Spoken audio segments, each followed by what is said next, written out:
जांच करके भेजें, जो रोगी है उनको यहाँ रखें। और लोग इतने भूखे, यहाँ अभी व्यवस्था हुई है 100 आदमी के, यहाँ 5000 लोग खड़े हैं। अब क्या खाएंगे 5000 लोग? 100 आदमियों को खाना नहीं मिलेगा। मतलब मोदी जी को अगर ये सुरक्षा करनी है, जी हाँ, मतलब वायरस के विषय में अगर उनको सुरक्षा करनी है तो वो हमारे को घर क्यों नहीं भेज रहे? जो लोग हमारे विदेश में फंसे होते हैं उसके लिए तो सरकार खास करके स्पेशल विमान के जरिए उन्हें लाया जाता है। रास्ते में फंसे हुए 10-10, 12-12 हजार लोगों को रास्ते में अगर हम लोग फंसा रहे हैं तो ये मान के चलिए हम लोग अपना ही टाइम खराब कर रहे हैं। अभी आपको हुकूमत करना होता है तब आप लाखों करोड़ों रुपए एमएलए खरीदने के लिए खर्च कर देते हैं। इतने लोगों ने अपनी जान गंवाई है। लॉकडाउन अपडेट के साथ मैं हूं शकील बागमारे। स्वागत है आपका बी न्यूज़ नेशन में। जैसे कि आज लॉकडाउन का चौथा दिन है। इस लॉकडाउन के चौथे दिन में अगर देश में सबसे बड़ी अगर कोई खबर है तो वो खबर है देश के मजदूर जो आज रोजी रोटी कमाने के लिए देश के कई राज्यों में जाकर अपनी ज़िंदगी गुजारने के लिए, अपने परिवार की ज़िंदगी को अच्छी करने के लिए, अपने बच्चों की एजुकेशन के लिए जाकर अपने मकानात को छोड़कर दूसरे राज्यों में जाकर जो रोजी रोटी कमाने के लिए हमारे देश के हज़ारों लाखों मज़दूर जो आते हैं, आज वो मज़दूर हमारे इस देश के हर राज्य के सरहदों के बॉर्डर पर रुके हुए हैं। कई दिनों से, कोई 2 दिन से तो कोई 3-4 दिन से वहाँ पर रुका हुआ है। वो सरकार से फरियाद कर रहे हैं कि हमें अपने घरों को जाने की इजाज़त दीजिए। उसके बावजूद भी सरकार कोई ठोस कदम नहीं उठा पा रही है, मगर उनके लिए गंजी केंद्र का इंतज़ाम किया गया है, उनका खाने पीने का भी ख्याल रखा गया है। मैं दूर नहीं जाऊंगा, हमारे ही कर्नाटक के बीजापुर शहर के करीब धुड़केर गांव जो महाराष्ट्र के करीब लगता है, जो सोलापुर के करीब है, उस धुड़केर गांव में इस वक्त तकरीबन 2000 से भी ज़्यादा मज़दूर वहां पर रुके हुए हैं अपने घरों को जाने के लिए, मगर प्रशासन उन्हें वहां से जाने नहीं दे रहा है। उन्हें उन सरहदी बॉर्डर पर रोका गया है। इसकी इत्तला लेने के लिए जब हमारे रिपोर्टर मकानदार वहां पहुंचे तो सुनिए उन्होंने क्या कहा।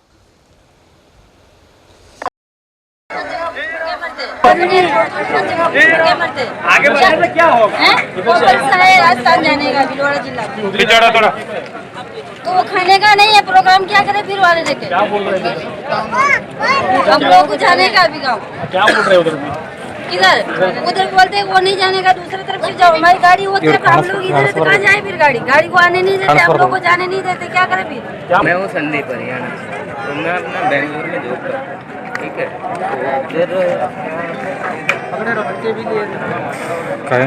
इधर अपना जैसे ट्रांसपोर्ट लाइन का काम सेट चला गया।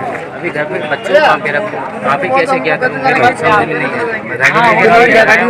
3 दिन से मैं अटका हूँ, 3 दिन से इधर। आज मान के चलिए कुछ राइस के दाने आए हैं और अपना जैसे दाल वगैरह है, तो उसके लिए बताइए क्या प्रशासन करेगा और क्या मोदी जी करेगा। और दूसरी बात मोदी जी का ये है, अभी ये जमावड़ा देख रहे हो आप, कम से कम 10,000 लोग होंगे, ठीक है। मोदी जी ने क्या शक्ति दी हुई है कि कोई घर से बाहर ना निकले। अभी इन 10,000 लोगों में से अगर आप टेस्ट करवाओगे ना, श्योरली बात है, अगर 2% भी संक्रमित रहेंगे इस रोग से कम 25 से 30% जिसमें संक्रमित रहेंगे, कंफर्म है। तो मतलब मोदी जी को अगर ये सुरक्षा करनी है, जी हाँ, मतलब वायरस के विषय में अगर उनको सुरक्षा करनी है तो वो हमारे को घर क्यों नहीं भेज रहे? जहाँ पे हम लोग सुरक्षित भी रह सकते हैं, अपने घर पे भी रह सकते हैं, अपने परिवार वालों के साथ में भी रह सकते हैं, मतलब जैसा जो भी कर सकते हैं, घर पे रह के हम लोग कुछ भी कर सकते हैं। अभी 3 दिन से इधर हम लोग लटक के बैठे हुए हैं, तो हम लोग क्या कर सकते हैं क्या बोल बताइए? सकते तुम अभी गवर्नमेंट अभी मैं गवर्नमेंट को यही कहना चाहता हूँ, जितना गाड़ी अपना जो चल रहा है, जो मतलब as it is on the way है, वो अपना गाड़ियाँ सीधा अगले के डोर पे जाना चाहिए। चाहे वो मान के चलिए गुड्स व्हीकल हो, चाहे वो सवारी का जो अपना जैसे ओला जैसे अपना कार वगैरह है, कुछ भी हो, तो वो सीधा घर पे जाना चाहिए। हाँ, जो ये है कि मान के चलिए जो बेंगलोर से अभी एज इट इज निकल रहा है, उसको रोको, उसको मत निकलने दो, तब तो कुछ बनेगा ना। अभी रास्ते में फंसे हुए 10-10, 12-12 हजार लोगों को रास्ते में अगर हम लोग फंसा रहे हैं, तो ये मान के चलिए हम लोग अपना ही टाइम खराब कर रहे हैं। अभी 10-12 हजार लोगों में से कम से कम देखा किस तरह अपनी फरियाद ये लोग सरकार से कह रहे हैं। मैं ये बता दूं कि इन लोगों की फरियाद यही है कि हम लोग इस वक्त रास्ते पर फंसे हुए हैं, चाहे इनमें कई लोग हैं, चाहे राजस्थान के हो, महाराष्ट्र के हो, यहाँ तक कि बेंगलुरु से भी कई लोग आए हुए हैं। और इसमें से एक व्यक्ति ने यहाँ तक भी ये कह दिया कि जो लोग हमारे विदेश में फंसे होते हैं उसके लिए तो सरकार खास करके स्पेशल विमान के ज़रिए उन्हें लाया जाता है, मगर हम गरीब लोगों के लिए सरकार छोटी सी कोशिश भी नहीं कर रही ताकि हम अपने घरों तक पहुंच चुके और अपने परिवार के साथ हम रहें। सुनिए। यहाँ मजदूर लोग हैं, बहुत सारे मजदूर हैं जो 10 मार्च को 11-12 मार्च को यहाँ बेंगलोर में आए हैं, और जब वो पहुँचे और 2-4 दिन काम किया, उसके बाद में ठेकेदार लोग सारे चले गए और वो मजदूर लोग फंसे हुए हैं। यहाँ 3-4 दिन से यहाँ रह रहे हैं, भूख मर रहे हैं। सरकार क्या कर रही है? भारतीयों के लिए क्या कर रही है? विदेश में रहते हैं जो अमीर लोगों के बेटे, उनके लिए सरकार एरोप्लेन भेज सकती है, तो कम से कम पैदल जाने दे, या अपने खुद के गरीब लोग खुद के पैसे से जा रहे हैं तो भी सरकार उनको जाने नहीं देती घर पे, जबकि विदेशों से भारतीयों को लेकर के आ रही है। मैं सरकार को यही कहना चाहता हूँ कि आप विदेशों के जो भारतीय रहते हैं उनके लिए व्यवस्था कर सकते हैं, तो गरीब लोगों के लिए क्यों नहीं व्यवस्था कर सकता? यहाँ कुछ खाने को नहीं मिलता है, गाँव जाएगा आदमी तो वहाँ धान वगैरह आटा वगैरह मांग करके भी वहाँ गाँव में व्यवस्था हो सकती है, यहाँ कोई व्यवस्था नहीं हो सकती। और लोग इतने भूखे हैं, यहाँ अभी व्यवस्था हुई है 100 आदमी के, यहाँ 5000 लोग खड़े हैं। अब क्या खाएंगे 5000 लोग? 100 आदमियों को खाना नहीं मिलेगा तो 5000 लोग क्या करेंगे? मैं सरकार को यही कहना चाहता हूँ कि आप विदेशों से लाने के लिए व्यवस्था कर सकते हैं, तो कम से कम यहाँ अपने खुद के पैसे दे करके जो गरीब लोग जाना चाहते हैं उनके लिए उनको यहाँ से जांच करके उसके बाद में कम से कम जांच करके भेजें। जो रोगी है उनको यहाँ रखें। मेरा नाम सीताराम चौधरी है, मैं राजस्थान। जैसे कि आपने इन लोगों की बात सुनी, इन लोगों की बात सुनने पर सरकार को भी ये सोचने की ज़रूरत है। मैं सिर्फ आपको ये बीजापुर का ही नहीं बल्कि आज देश के हर राज्यों में सरहदों के किनारे हज़ारों मज़दूर की सरहदों के किनारे अपने परिवार के साथ वहाँ पर सरकार से विनती कर रहे हैं कि आप हमें अपने परिवार के साथ हमारे अपने घरों को जाने की इजाज़त दीजिए। मगर सरकार इस कोरोना वायरस के ताल्लुक से इन लोगों को रुकाए रखा है, मगर इन लोगों की ये भी फरियाद है कि हमें पूरी तरह से हमारा मेडिकल चेकअप किया जाए, उसके बाद ही हम अपने मकानों को जाने की इजाज़त दी जाए। मगर सरकार आगे क्या सोचेगी ये सरकार पर हम निर्भर हैं। चलिए आगे बढ़ते हुए मैं ये भी कहूँगा कि हमारे राज्यों के जो सीएम हैं, मुख्यमंत्री हैं, वो जनता से विनती कर रहे हैं कि आप इस कोरोना वायरस के लिए सरकारी खजाने में रकम की कमी है तो आप भी चंदे के ज़रिए हमारी मदद करें। मगर मैं उन सरकारों को बताना चाहता हूं, जब आपकी सरकार को बचाना होता है, आपको हुकूमत करना होता है, तब आप लाखों करोड़ों रुपए एमएलए खरीदने के लिए खर्च कर देते हैं। मगर क्या आपको नहीं लगता कि ऐसी घड़ी के वक्त आपको अपने तरफ से भी इन गरीबों के लिए मदद करना चाहिए? मगर हमारे सरकारें फिर से जनता से ही फरियाद करते हमें दिखाई देते हैं। मैं आगे बढ़ते हुए और एक बात कहूँगा, मुंबई के अंदर, मुंबई के पालाघर जिले के करीब एक दूध के टैंक में तकरीबन 12 लोग वहाँ से जा रहे थे। दूध के टैंक के अंदर बैठकर अपने घरों के लिए जाने के लिए वो कोशिश कर रहे थे, क्योंकि पुलिस प्रशासन उन्हें सरहद पार करने नहीं दे रहा। उनकी एक कोशिश थी कि दूध की गाड़ी को नहीं पकड़ा जाएगा, इसी कारण के लिए वो दूध के गाड़ी के अंदर बैठकर 12 लोग जा रहे थे, मगर पुलिस होशियार होकर पुलिस ने उन 12 लोगों को पकड़ा और उन्हें दूध के टैंक के अंदर से बाहर निकालकर उस टैंकर के ड्राइवर समेत उन 12 लोगों के ऊपर भी केस दर्ज किया गया है। यानी किसी ना किसी कोशिश करके जो हमारे मजदूर हैं वो अपने घरों को जाने की कोशिश कर रहे हैं, तो उनकी कोशिशें कईयों की पास भी हो सकता है हो चुकी होंगी, मगर कईयों की नाकाम हो चुकी है। मैं फिर से यही कहूँगा कि सरकार को इस और ध्यान देने की ज़रूरत है। और बात करते हैं हम बीजापुर ज़िले की। बीजापुर ज़िले में कई ऐसे मकानात हैं जिनके चूल्हे आज बंद हो चुके हैं। आज इस लॉकडाउन का चौथा दिन है और कई लोग अभी भी रास्ते पर सोए हुए मिल रहे हैं। कई जो भीख मांग कर अपनी ज़िंदगी गुजारते हैं वो भी अभी रास्ते पर देखने को मिल रहे हैं। कई संगठनों के ओर से भी उनकी माली मदद करने की कोशिश की जा रही है और माली मदद भी की जा रही है। और साथ ही साथ मैं ये बता दूं कि बीजापुर के एमएमसी मुस्लिम मुत्तदा काउंसिल के जानिब से और बीजापुर जॉइंट एक्शन कमेटी की जानिब से तकरीबन 2000 के फूड किट उन्होंने रेडी किया है, जो आप वीडियो में देख सकते हैं।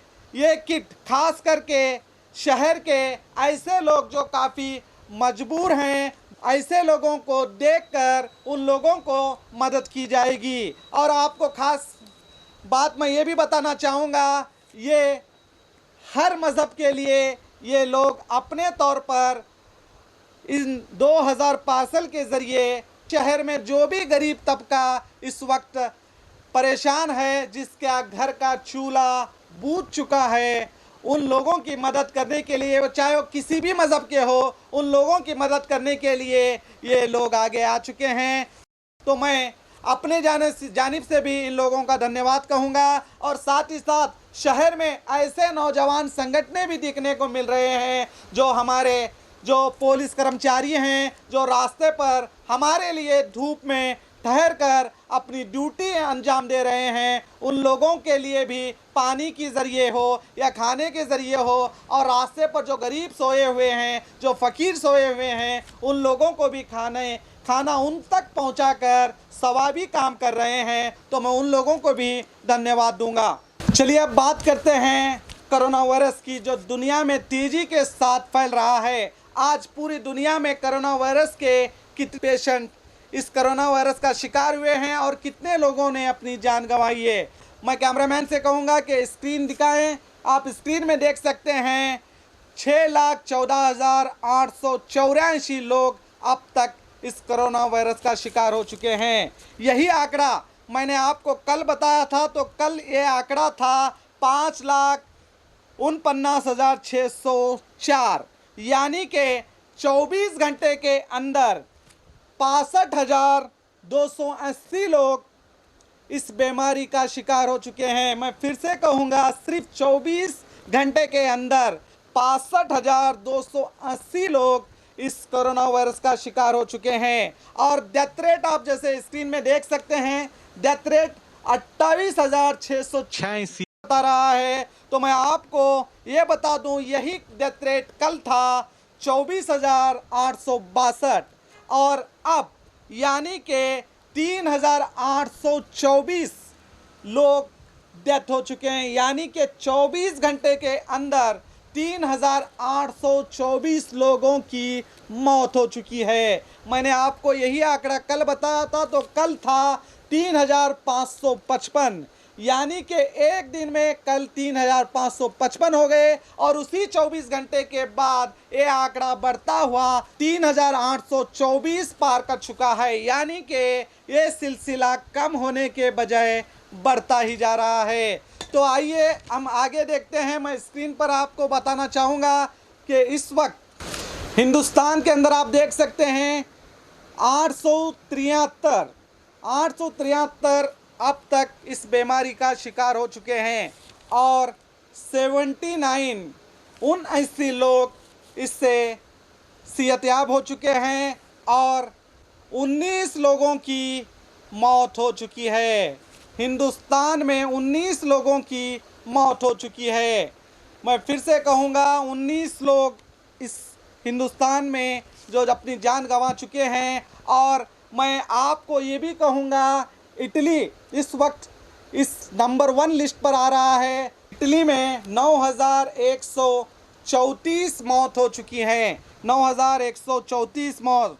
यही आंकड़ा जब हमने कल बताया था तो उस वक्त ये आंकड़ा 7,503 था। अब इस वक्त 9,134 पार कर चुका है। यानी कि एक दिन में 1,631 लोग इटली में मर चुके हैं। मैं फिर से कहूँगा एक दिन में इटली में 1,631 लोगों की मौत हो चुकी है। इटली में ये मौतों का सिलसिला बहुत तेज़ी के साथ बढ़ रहा है। शुक्र मानिए कि हिंदुस्तान लॉकडाउन के वजह से कुछ धीमी रफ्तार में जा रहा है। हम यही दुआ करेंगे कि ये रफ्तार धीमी से कम होती जाए। और अगर हम बात कर्नाटक की करेंगे तो मैं आपको स्क्रीन पर दिखाना चाहूँगा कर्नाटक के अंदर 74 इस बीमारी का शिकार हो चुके हैं अब तक। यही आंकड़ा जब मैंने आपको कल बताया था तो ये 62 पार कर चुका था। अब ये बढ़ता हुआ 74 पहुंच चुका है। यानी कि कल के मुकाबले कोरोना वायरस के पॉजिटिव पेशेंट 12 ज़्यादा हो चुके हैं। मगर मौत कल के मुताबिक 3 ही लोगों की मौत हो चुकी है और 5 इसमें सेहतयाब हो चुके हैं। यानी कि कर्नाटक कल के मुकाबले में मौत के मामले में तो सेफ है, मगर इस वायरस के शिकार 12 लोग हो चुके हैं। मैं आपसे यही कहूँगा कि आप अपना ख्याल रखिए, क्योंकि ये कोरोना वायरस बहुत तेज़ी के साथ फैल रहा है। सरकार ने जो भी फैसला लिया है वो हिंदुस्तान की जनता के लिए बहुत अहम फैसला है। इस अहम फैसले का हम सभी देश के नागरिकों को सम्मान और स्वागत करना चाहिए, ना कि अपने घरों से बाहर आकर रास्तों पर घूमना चाहिए। मैं आपसे यही कहूँगा कि अपना ख्याल रखिए, अपनों का ख्याल रखिए और उनका भी ख्याल रखिए जिनका कोई ख्याल नहीं रखता। अगर आपको ये हमारा सीरीज पसंद आ रहा है तो आप हमारे इस चैनल को सब्सक्राइब करिए, लाइक करें और कमेंट करना ना भूलिए और इसे शेयर भी करें। तो देखते रहिए आपका अपना बी न्यूज़ नेशन।